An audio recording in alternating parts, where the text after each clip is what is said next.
नमस्कार, मैं हूं डॉक्टर कविता सिंह और आप देख रहे हैं मेरा YouTube channel learn Hindi online with doctor Kavita Singh. इस वीडियो में मैं आपके समक्ष प्रस्तुत करने जा रही हूं कक्षा 9वीं की पाठ्य पुस्तक स्पर्श भाग 1 के पाठ 3 तुम कब जाओगे अतिथि के प्रश्न उत्तर। इस पाठ के लेखक हैं शरद जोशी जी। प्रश्न के उत्तर जानने से पहले, समझने से पहले हम इस पाठ के कठिन शब्दों के अर्थ जानेंगे। आगमन अर्थात आना, किसी के आने को कहते हैं आगमन। निसंकोच, बिना किसी संकोच के, विदाउट एनी हेजिटेशन। नम्रता, तो नम्रता का अर्थ होता है स्वभाव में नरमी का होना, पोलाइटनेस होना। सतत, लगातार, कंटिन्यूअसली। आतिथ्य, आवभगत, किसी की खातिर करने का, किसी का स्वागत करने के भाव को हम कहते हैं आतिथ्य। एस्ट्रोनॉट्स, अंतरिक्ष यात्री। अंतरंग, घनिष्ठ। आशंका, खतरा, डर। मेहमान नवाजी, अतिथि का सत्कार करना। छोर, किनारा, सीमा। भावभीनी, प्रेम से भरी हुई। आघात, चोट, प्रहार। अप्रत्याशित, जिसकी आशा न हो, अचानक होने वाला कार्य।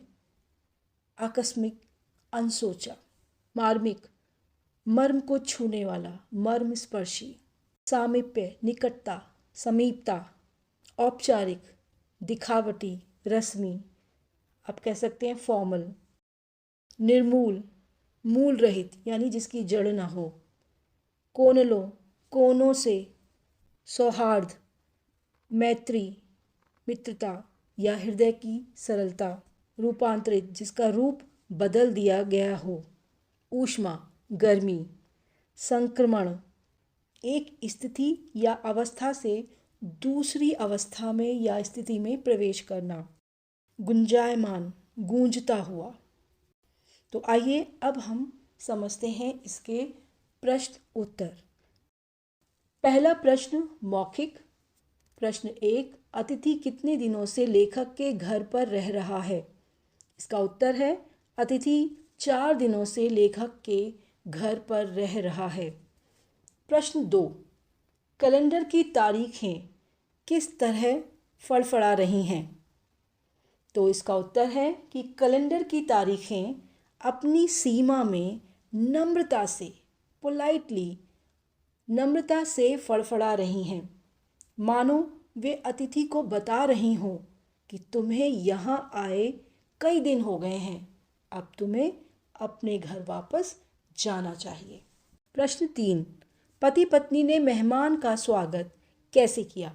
इसका उत्तर है पति पत्नी ने मेहमान का स्वागत प्रसन्नतापूर्वक किया। पति ने स्नेह भीगी मुस्कुराहट से मेहमान को गले लगाया और उनकी पत्नी ने उन्हें सादर नमस्ते की। प्रश्न 4, दोपहर के भोजन को कौन सी गरिमा प्रदान की गई? इसका उत्तर है दोपहर के भोजन को लंच की गरिमा प्रदान की गई थी। प्रश्न 5, तीसरे दिन सुबह अतिथि ने क्या कहा? इसका उत्तर है तीसरे दिन सुबह अतिथि ने कहा कि वे अपने कपड़े धुलवाने के लिए धोबी को देना चाहते हैं। प्रश्न 6, सत्कार की ऊष्मा समाप्त होने पर क्या हुआ? उत्तर, सत्कार की ऊष्मा समाप्त होने पर लेखक लंच और डिनर से नीचे उतरकर खिचड़ी पर आ गए। इसके बाद वे उपवास तक जाने की बात मन में सोचने लगे। अब हम समझेंगे लिखित प्रश्नों के उत्तर। क, निम्नलिखित प्रश्नों के उत्तर 25 से 30 शब्दों में लिखिए। पहला प्रश्न है, लेखक अतिथि को कैसी विदाई देना चाहता था? तो इसके उत्तर में लिखेंगे, लेखक अतिथि को भावभीनी विदाई देना चाहते थे। वे चाहते थे कि अतिथि को स्टेशन तक छोड़ने के लिए पत्नी के साथ जाएं, उनसे बार बार रुकने का आग्रह करें। आग्रह का अर्थ होता है प्रार्थना करें, परंतु अतिथि रुकने के लिए तैयार ना हों तथा एक शानदार मेहमान नवाजी की छाप अपने हृदय में लेकर वे विदा हो जाएं। ऐसे भाव लेखक के मन में उनकी विदाई को लेकर आ रहे थे। प्रश्न 2, पाठ में आए निम्नलिखित कथनों की व्याख्या कीजिए। क, अंदर ही अंदर कहीं मेरा बटुआ कांप गया। इस कथन से लेखक स्पष्ट करते हैं कि जब उन्होंने बिन बुलाए मेहमान को देखा तो उनका हृदय खर्चे की कल्पना करके धड़क उठा और आर्थिक स्थिति डगमगाने के भय से उनका बटुआ कांप उठा। उन्हें ऐसा लगा कि मेहमान के अचानक आने से बहुत खर्च करना पड़ेगा जो उनकी जेब पर भारी पड़ेगा और उनके बजट को बिगाड़ देगा। दूसरा कथन है ख, अतिथि सदैव देवता नहीं होता, वह मानव और थोड़े अंशों में राक्षस भी हो सकता है। इसका उत्तर आप इस तरह से लिख सकते हैं। इस कथन के द्वारा लेखक यह कहना चाहते हैं कि अतिथि को देवता कहा जाता है। अतिथि यदि थोड़े समय के लिए रुकता है तो उन्हें देवता मानकर उनका स्वागत सत्कार किया जाता है। यदि वही अतिथि लंबे समय तक रुक जाता है तो मेजबान पर बोझ बन जाता है। ऐसी स्थिति में वह देवता नहीं, एक साधारण मानव या कभी कभी राक्षस के समान प्रतीत होता है, क्योंकि उसके अधिक दिन रहने से मेजबान के घर की शांति भंग होती है और मन अतिथि की विदाई की प्रतीक्षा करने लग जाता है। ग, लोग दूसरे के होम की स्वीटनेस को काटने ना दौड़ें। इस कथन की व्याख्या इस प्रकार से आप कर सकते हैं। इस कथन से लेखक यह कहना चाहते हैं कि घर को स्वीट होम इसलिए कहा जाता है क्योंकि वहाँ लोग अपने परिवार के सदस्यों के साथ शांतिपूर्वक आनंद से रहते हैं। किसी बिन बुलाए मेहमान के आने से घर की शांति, आनंद और आराम की स्थिति में बाधा पड़ जाती है, मुश्किलें आ जाती हैं। अतिथि की मेहमान नवाजी से आर्थिक स्थिति अर्थात खर्चा बढ़ जाता है और सुख चैन छिन जाता है। अतिथि को लंबे समय तक रुककर मेजबान के जीवन में जहर नहीं घोलना चाहिए, उसे अपने स्वीट होम में रहना चाहिए। घ, मेरी सहनशीलता की वह अंतिम सुबह होगी। इस कथन के द्वारा लेखक अपने मन के विचार स्पष्ट करते हुए लिखते हैं, यदि 5वें दिन भी अतिथि महोदय विदा नहीं हुए तो उनकी चुप रहकर सहने की क्षमता जवाब दे जाएगी।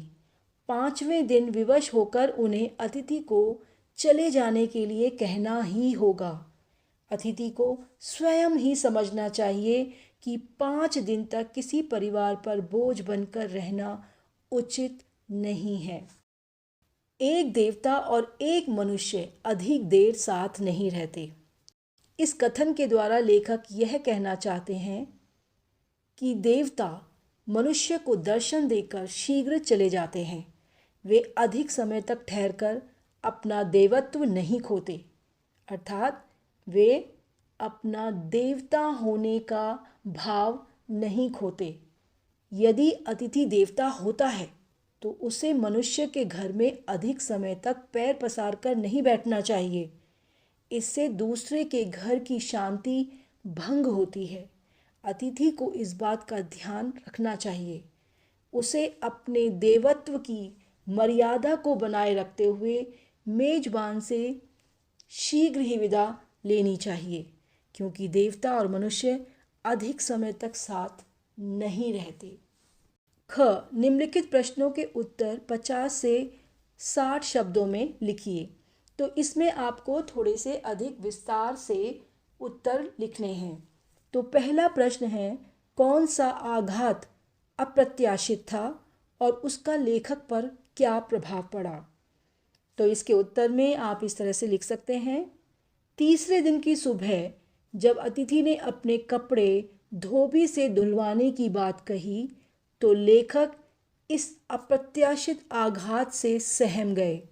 उनके लिए यह बात एक आघात की तरह थी। वे सोच रहे थे कि तीसरे दिन अतिथि अपने वापस जाने का प्रस्ताव रखेंगे, परंतु कपड़े धुलवाने की बात सुनकर उनके कुछ और दिन ठहरने के विचार से लेखक तिलमिला उठे। तिलमिला उठे मतलब गुस्सा हो गए, अंदर से बेचैन हो गए। अतिथि उन्हें राक्षस के समान प्रतीत होने लगे। इस चोट का लेखक पर यह प्रभाव पड़ा कि अतिथि के प्रति सम्मान की जगह तिरस्कार, बोझिलता और बोरियत ने ले ली। उनका जी चाहता था कि अतिथि उसी समय वहाँ से चले जाएं। लेखक कपड़े धोबी को न देकर लॉन्ड्री में देने का प्रस्ताव रखते हैं, जिससे कि कपड़े जल्दी मिल जाएं और अतिथि वहाँ से शीघ्र रवाना हो सकें। रवाना हो सके का अर्थ है कि शीघ्र वहाँ से चले जाएं। तो इस तरह से आप इस प्रश्न का उत्तर लिख सकते हैं। संबंधों का संक्रमण के दौर से गुजरना। इस पंक्ति से आप क्या समझते हैं, विस्तार से लिखिए। इसका उत्तर आप इस प्रकार लिख सकते हैं।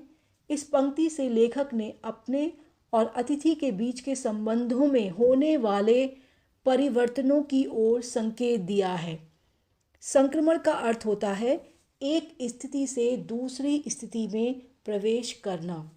लेखक और अतिथि में पहले दिन जो मित्रता, आत्मीयता का अर्थ होता है अपनापन, और सौहार्द यानी प्रेम, जो उनके बीच में मित्रता थी, आत्मीयता थी, सौहार्द था, वह चौथे दिन आते आते तिरस्कार का अर्थ होता है किसी का अपमान करना, घृणा, नफरत और निरादर की भावना में बदल गया।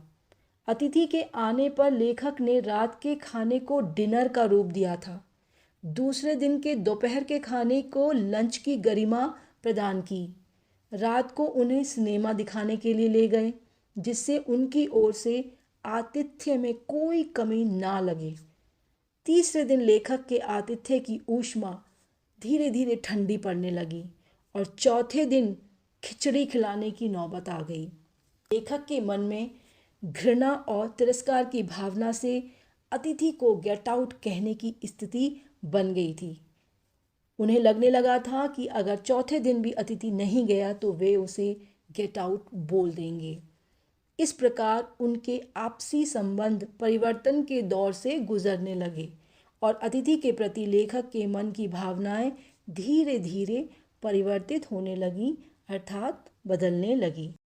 प्रश्न 3, जब अतिथि 4 दिन तक नहीं गया तो लेखक के व्यवहार में क्या क्या परिवर्तन आए? तो इसका उत्तर आप पॉइंट्स में भी लिख सकते हैं। जब अतिथि 4 दिन तक लेखक के घर से नहीं गया तो लेखक के व्यवहार में निम्न परिवर्तन आ गए। पहला पॉइंट, अतिथि के प्रति लेखक के मन में सत्कार की भावना जो थी वो समाप्त हो गई। लंच और डिनर खिचड़ी में बदल गए। उपवास तक जाने की नौबत आ गई। परिवार, बच्चे, नौकरी, राजनीति, रिश्तेदारी और दोस्तों की चर्चाएं भी समाप्त हो गईं। उन्होंने अतिथि के साथ मुस्कुराकर बात करना बंद कर दिया और चुपचाप उपन्यास पढ़ने लगे। लेखक को अतिथि की उपस्थिति में बोरियत महसूस होने लगी। उन्हें अतिथि एक राक्षस के समान प्रतीत होने लगा और वे मन ही मन अतिथि को गेट आउट कहने की सोचने लगे। लेखक के मन में रह रहकर यही प्रश्न उठ रहा था कि अतिथि कब जाओगी। 4 दिन आते आते लेखक के व्यवहार में बहुत से परिवर्तन आ गए थे। तो इस प्रकार से आप इन प्रश्नों के उत्तर अपनी परीक्षा में लिख सकते हैं। मैं आशा करती हूँ कि आपको इससे ज़रूर फ़ायदा होगा। आगे फिर नए वीडियो के साथ मिलेंगे। धन्यवाद।